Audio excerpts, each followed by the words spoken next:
Hello there, and welcome to episode 14 of the Dudes Being Guys Sports Podcast. Just guys being dudes. My name is Marco Yerkovich, and joining me again after a week off is Easton Nelson. It's good to be back. All right, on today's episode, we'll be discussing the Rams beating the Chiefs in a historic shootout on Monday Night Football, Alex Smith's horrific leg injury, Kansas football hiring Les Miles, and much more. And before we begin, don't forget to like this video, subscribe to our channel, and leave a comment down below. All right, let's get into this. All right, so first off, as we said on Monday Night Football, the Rams beat the Kansas City Chiefs 54-51 in an all-time classic, highest scoring game in the Super Bowl era. There's not much more that needs to be said, honestly. Just third highest scoring game in professional football history, highest scoring in Super Bowl era. I mean, this game had all you could want, including 3 defensive touchdowns. Yep. And do you think this is going to be a Super Bowl preview? I mean, honestly, I think it could be, as we've seen again for the second time this year, when Kansas City faces an elite opponent, their defense really is stretched, and they've struggled. They gave up, let's see now, they've given up 97 combined points to the Rams and to the Patriots. So that's not good. But on the Rams side of things, I don't know, because the Saints beat them as well. I could see this could be a Super Bowl preview, but for me right now, I'm going to say that actually this won't be a Super Bowl preview. I don't think either team will make it to the Super Bowl. Really? Well, I'd say that they both are going to make the Super Bowl, and I think that's me just wanting it to happen more than it's actually going to happen. But, I mean, it's the two best offenses in the NFL, unless you want to slide in the Saints there. Who are number one. But I don't know. I like both the Chiefs and the Rams better than the Saints offense. Kill me in the comments, but I mean, these are two exciting teams to watch, even though the Chiefs defense isn't that good. And honestly, the Rams, we all thought they were going to be one of the better defenses, but they've kind of struggled this season, or at least more than we thought they were going to. So I'm hoping that this is the Super Bowl preview, but I don't know. Yeah, I don't know, but honestly, part of me thinks that this could be the future of the NFL, but I really hope it's not, because, I mean, every once in a while, a game like this, a barn burner, great offenses, not so great defenses, it was fun to watch, but watching that every single Sunday would kind of be exhausting. Yeah, I mean, it's kind of going to the NBA with less defense, higher scoring games every year, and, I mean, offense, it draws the attention of the fans, and it's the most exciting part of the game for most people, and, I mean, I think it's going to be the future, but with Mahomes and just these elite offenses and just a bunch of the wide receivers and tight ends all teaming up together, I mean, I think it's going to be the future. Oh, yeah, I really don't hope so. But honestly, I think it was more to do with these defenses. I know the offenses are historic, but these defenses are not great. But which one are you more concerned about right now? Well, I kind of talked about it a little bit earlier. I think the Rams are more concerning to me. I mean, the Chiefs obviously are one of the worst defenses in the NFL, but the Rams aren't as good as I thought they were going to be. I mean, yes, they got Sue and Donald up in the front, the defensive tackles, but their linebackers are just killing them. I mean, their coverage, their tackling just is awful. And, I mean, they have a good secondary, and I just hope that one of these days they can prove that they're one of the best defenses in the league, but we have yet to really see it. Yeah, I'm going to go with the Chiefs on this one. They're much more concerning for me. They're 31st or 32nd in every single defensive category except for third down conversion percentage. So that's not great. The Rams, they have bright spots, as you kind of alluded to, but the Chiefs, unless they get Eric Berry back, they're going to continue to be the worst defense in the league. And who knows if he's going to come back like his old self either. Right, and if not for this offense, if this was just like some average offense, they'd probably be the worst team in the league. Yeah, they would be, because their defense is atrocious. But so let's move on. Alex Smith, he suffered a terrible leg injury against the Houston Texans. Just kind of your thoughts on this. Have you seen an injury worse than this, or just your overall thoughts on the injury? I mean, there's so many disgusting injuries that I've seen. I don't think I could even say which one's the worst. I mean, there's the Paul George, the Zach Miller even. I think Zach Miller might be the grossest one I've seen. Just the knee bending kind of got you. Kevin Ware. Kevin Ware, I would say, is probably the worst one, but this was up there. Yep. Nick Chubb was pretty bad, but this one, Man, when he rolled over and his leg was You just knew it kind was of over. dangling there.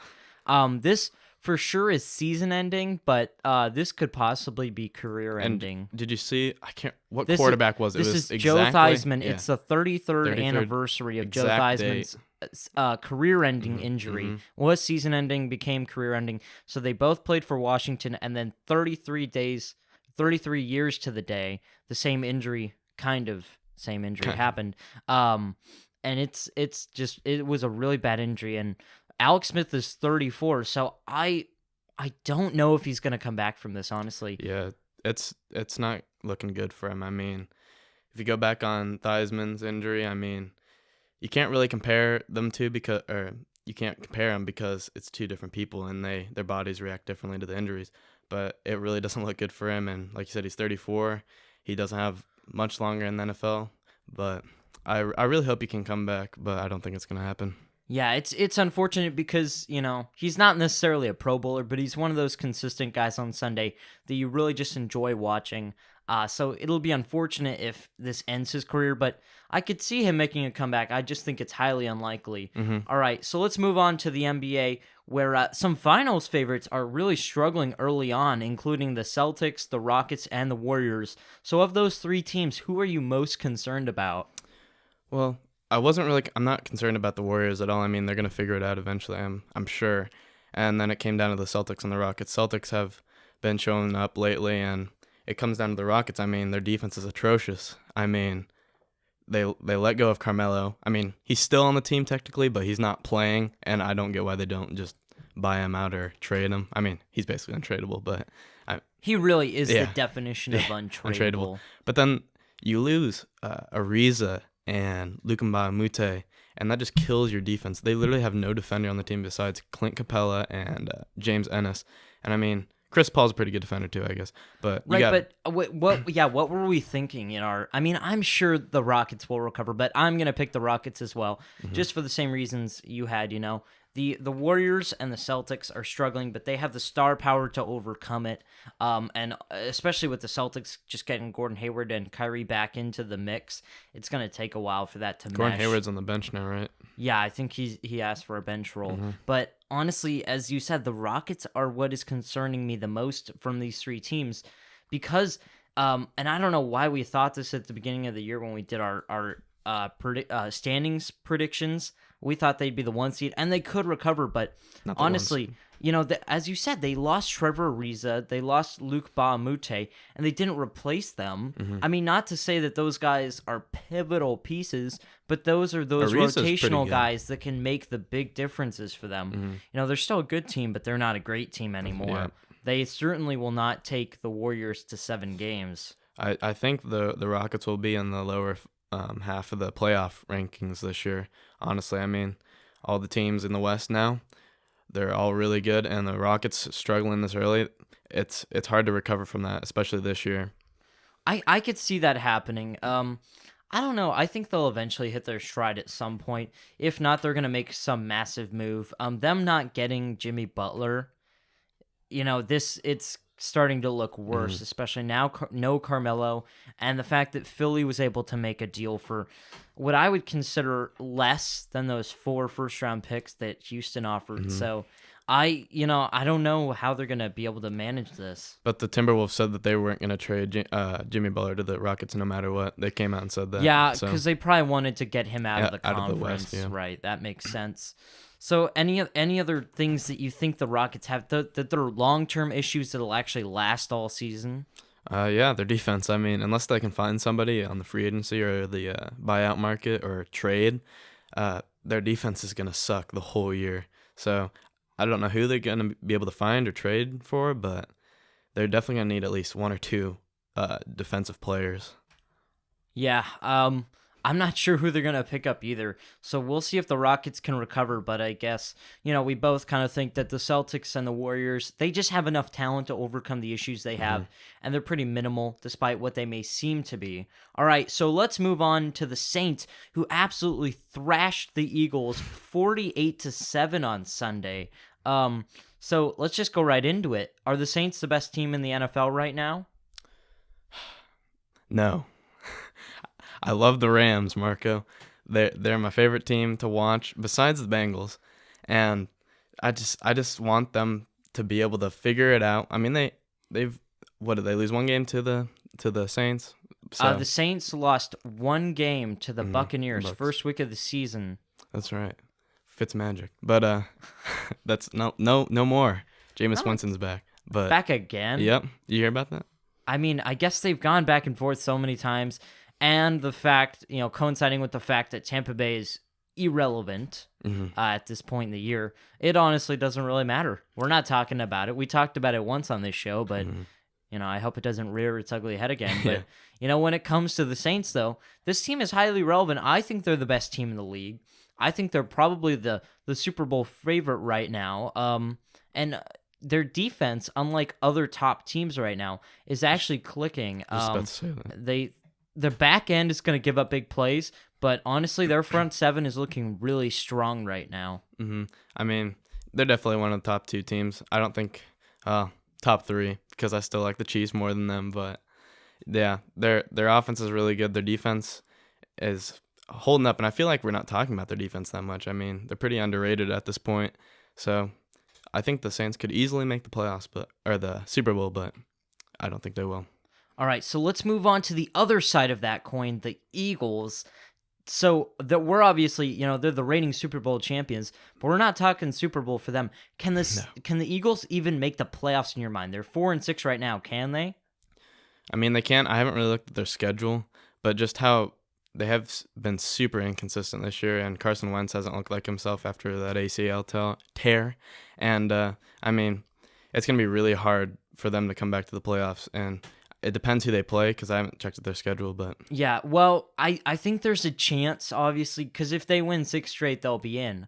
And the injury to Alex Smith for Washington, who's leading the division, is going to be a huge help. But watch out, Dallas has won 2 in a row since that loss to Tennessee, and they're in a bit of a resurgence. Not to say that Dallas is a great team, but they're a team that is a game ahead of Philadelphia in the NFC East right now, and a team that is playing better than Philadelphia. So that they might have to settle for a wild card, but I don't even know if they can get that. yeah, I don't think they will. Well, the wild card spots are probably going to just be Minnesota and Carolina, but both of those teams are going to have 9, 10, if not 11 wins. So Philadelphia, if they want to make the playoffs, they have to win their division. They have to win those crucial intra-division matchups against Washington, against Dallas, against New York. But I don't see Philadelphia making the playoffs reasonably.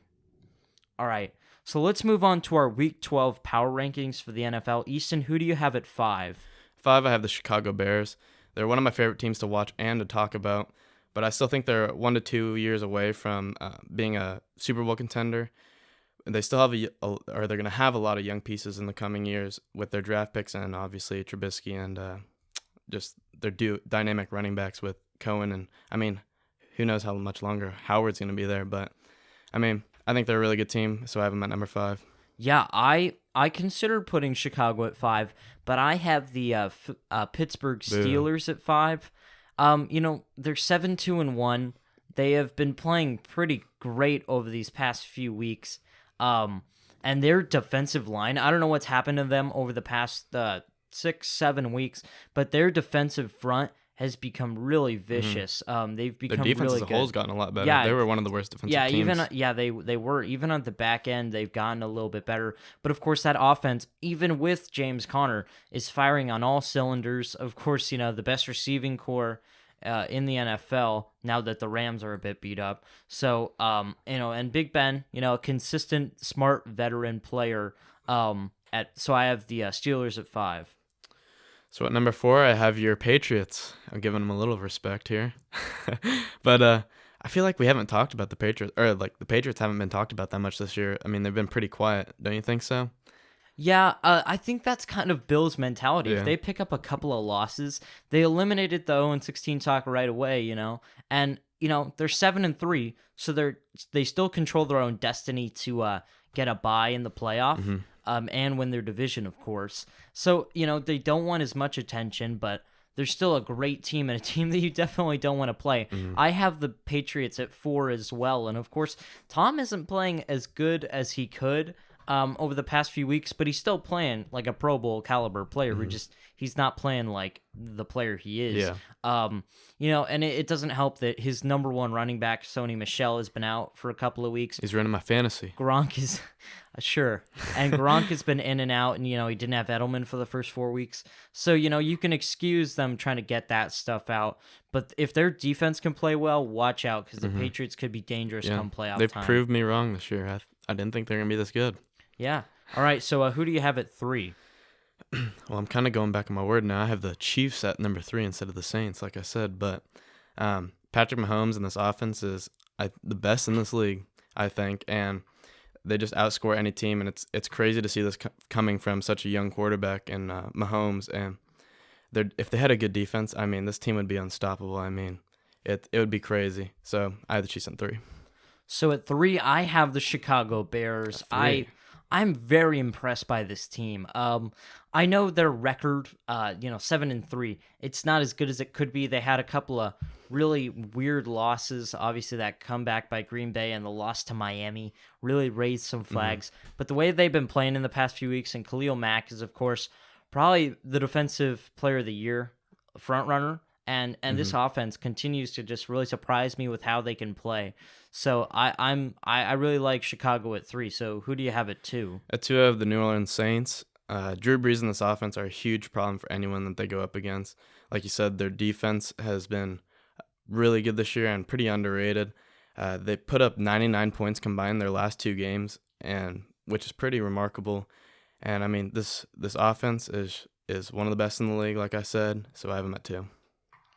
So at 2, I have the Rams. They're a great team, as you said, and I mean they do have some problems in areas, and they've picked up some injuries at receiver, and of course we've talked about their well documented linebacker problems, but overall I think the Rams are probably one of the best teams in the league. So who do you have at 1? At 1, I have the Rams. I still have a lot of faith in this team. I've always liked them since the beginning of this year, as we know, as we've talked about them a lot. And I just want their defense to step up more, like especially the linebackers. I mean, I know they're not the big names, but I feel like they can do more than what they're doing right now. I just want them to step up. Yeah, and just a quick note before I go on to my number 1. Made a bit of a goof. I actually have the Patriots at 3 and the Bears at 4. Kind of jumped the gun. I mean, they're both 7-3, and the Patriots beat the Bears, which I feel like is the tiebreaker there. So Patriots at 3, Bears at 4. Then back to my number 1, I have the Saints. I just think they're the most complete team in the league. Also led by a veteran quarterback in Drew Brees, Pro Bowler. But the defense has really surprised me. They've stepped up. They have a top 5 run defense in the league. And as you know, if you can play defense, if you can stop the run come playoff time, you're a real dangerous team. So I think the Saints, where they lack, they're definitely going to make up for in their offense. They've had 6 40-plus point games, which is the most to this point in a season ever, which is impressive, which breaks a lot of records like the 2007 Patriots and the 2013 Denver Broncos. So, I think they're the best team, but I guess, agree to disagree? Yeah. All right. So that's it for our power rankings. Let's move on to probably the most surprising story of the week. Kansas football has hired Les Miles as their head coach for next season. So I'm just going to come out and say it. Not that I believe this, but it's the question. Was this a mistake?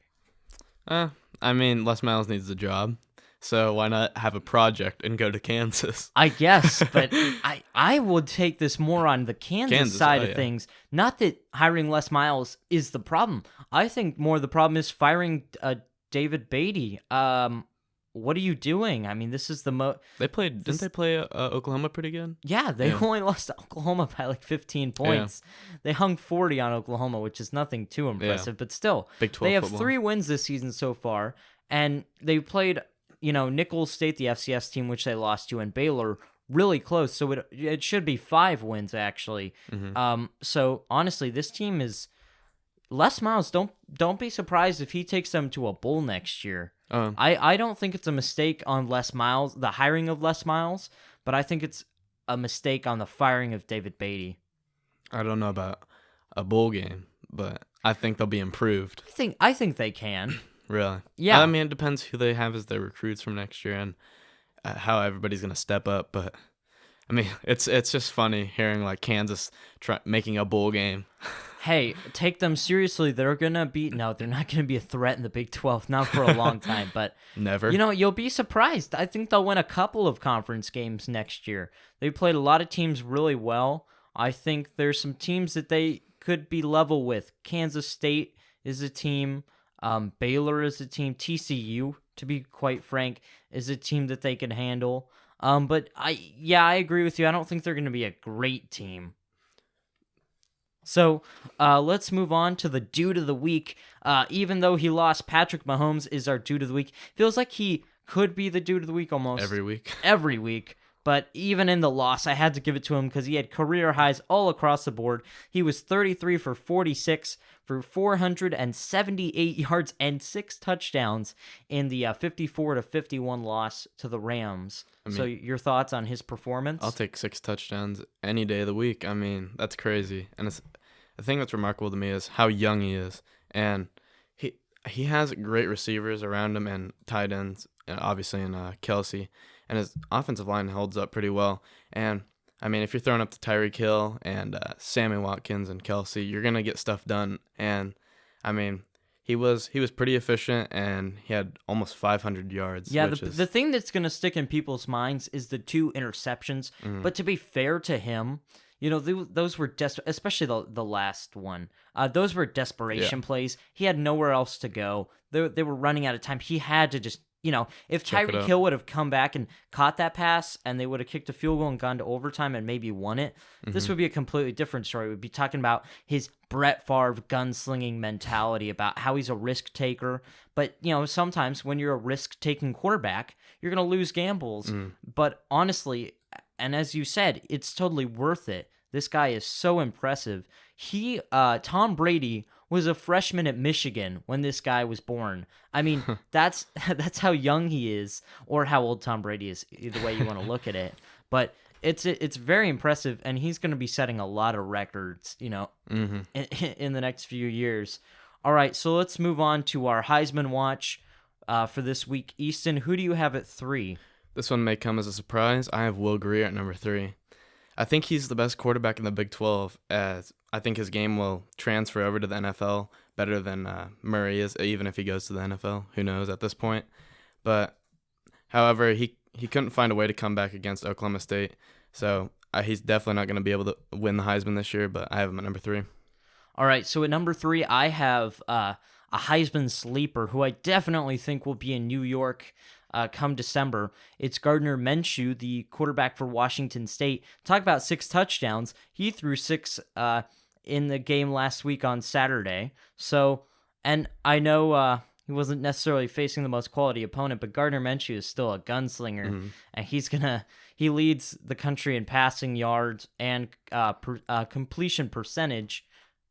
Well, actually, he's second in completion percentage behind Tua Tagovailoa. But, he's still a great player. So I have Gardner Minshew at 3. So who do you have at 2? At number 2, I have Kyler Murray. If Oklahoma didn't lose some of the games they have this year, I think he would have been the Heisman winner. And as I said earlier, he's one of my favorite players to watch in college, and I think he's going to be a great quarterback if he decides to stick with football. All right. So I was really grappling with this, to go with Kyler or to go with Tua.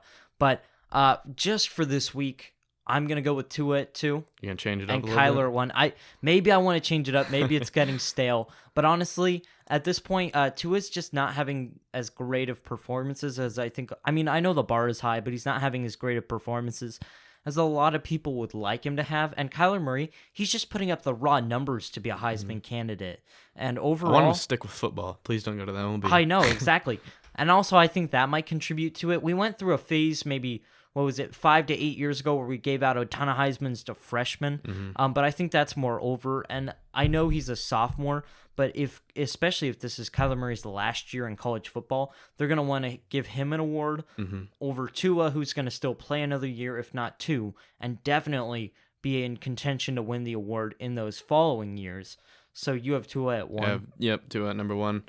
I think he's a lock at this point. I mean, there's still the chance of Murray if he puts on some great performances in the last few weeks of the season. But I think that Alabama's definitely going to win the national championship this year. And so You know it. Yeah, I mean, you never know, but I mean, maybe, but come on. If you had to bet on it, you'd pick Alabama. I'd pick Alabama 100% of the time.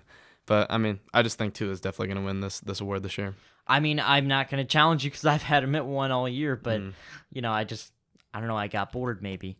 So let's move on to our final topic of the day. In a shocker in the Jim Maui Invitational, the final, their championship, number 3 Gonzaga upset number 1 Duke, tarnishing their undefeated record. Your thoughts on the game? It's really surprising to me. I didn't think Duke was going to lose all year. I think we talked about this earlier off the mics, and I mean, they have 4 players that are in the top 20 of the last high school rankings, and I mean, they should be able to beat the Cleveland Cavaliers right now. I mean, right. That's actually, to be fair, there's a couple of college teams that could beat the Cavaliers. But this came as a huge shock to me. Not that I didn't think Gonzaga was good, but I just thought Duke was just, as you said, they were something in between pro and college, just with the talent they had. But you know what? I think this loss to Gonzaga, who's a great team, who could be a number 1 seed come March, this loss will actually make Duke a lot better, overall. This because they've actually looked kind of sluggish at the beginning of this year. Obviously, the hype would do that to you. Except for Kentucky game, they ran them at the gym. Yeah, but the past few, which Kentucky might not be ranked this year, honestly. I mean, yeah, we'll see how good that Kentucky is. What were they, number 1? The end. Were they number 1? They were 2. 2, and Duke was 4. Who made that list? I mean, I don't know. Someone who maybe doesn't watch college basketball, apparently. But yeah, I think this loss will help Duke in the long run. I think Gonzaga should jump up to number 1. Yeah. They probably will with this win come next week's poll. But this also can alert you to the fact that Gonzaga is the real deal. Watch out for their forward, Rui Hachimura. He is really good. I mean, I haven't had the chance to watch Gonzaga this year, so I don't even know anybody on their team. But yeah, if they beat Duke, I know they're good. He was a reserve his freshman year. He was 6th man last year, and now as a junior, he's an All-American candidate, a high-level draft prospect. And, he's a really good player. And along with Killian Tilly, who didn't even play, the power forward, he didn't even play against He comes Duke. off the bench now. No, does he? He's a starter, but he's injured, actually. So they'll even get him back. I've heard of him. He's a guy who thought he could go to the draft after his freshman year, decided to come back, and this Gonzaga team, along with the point guard Josh Perkins, they're a really solid, well-put-together team. So watch out for Gonzaga just as much as Duke, honestly. Gonzaga, especially with their, not to discount, St. Mary's from the WCC, but watch out. Gonzaga could go undefeated this year as well. So, if it comes down to Duke and Gonzaga in the final game in the championship, who are you going to pick? I would probably still pick Duke. Same. Just because I think by then Duke will have meshed better and they'll be a lot better of a team. But obviously, that's more to Duke's credit than to Gonzaga, to their detriment. But Duke is just going to be such a good team, and I think this is just a small bump in the road. I think actually, as the Rams players said when they lost to the Saints a couple weeks ago, honestly, getting that undefeated monkey off your back just sometimes can make playing a lot easier because you don't have that pressure of the perfect record. Yeah, I think Duke's going to be able to figure it out, and they're my pick to win the championship this year by far. Same. Yeah, let's put that in stone right now. Yeah. But I would, honestly, if they end up on opposite sides of the bracket, I could see Gonzaga getting to the title game and playing them there. That'd be an exciting game. Rematch. Another great game between 2 great teams. Yep. It just seems like we have a lot of great matchups. It's a great time for sports. And honestly, I'm really enjoying just this year and this season has just been really great for sports. All sports, yeah. Yeah, it's been fun. All right, well, that's it for episode 14 of the Dudes Being Guys Sports Podcast. My name is Marco Yerkovich. Joining me, as always now, was Easton Nelson. Thank you, and we will see you guys next week. Peace out, guys.